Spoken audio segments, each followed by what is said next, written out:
Security اداروں نے وفاقی دارالحکومت میں جوڈیشل کمپلیکس پر ہونے والے خودکش حملے کی سہولت کار اور ہینڈلر کو گرفتار کر لیا ہے۔ تفصیل اس رپورٹ میں۔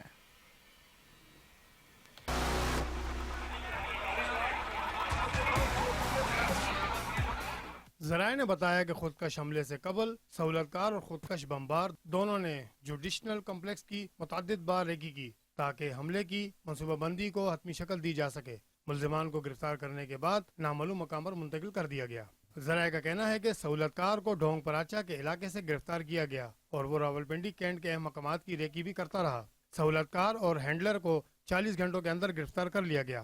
قبل ازیں وزیر مملکت برائے داخلہ طلال چودھری نے بتایا کہ اسلام آباد کچہری پر ہونے والے حالیہ حملے کا خودکش بمبار افغانستان سے تعلق رکھتا تھا۔ ابتدائی تحقیقات سے یہ بات سامنے آئی ہے کہ حملہ آور نہ تو پاکستانی زبان سمجھ سکتا تھا اور نہ ہی پاکستانی کرنسی کے نوٹوں سے واقف تھا۔ یاد رہے کہ اسلام آباد کی کچہری پر منگل کو ہونے والے اس خودکش حملے میں کم از کم 12 افراد جاں بحق اور 36 زخمی ہوئے۔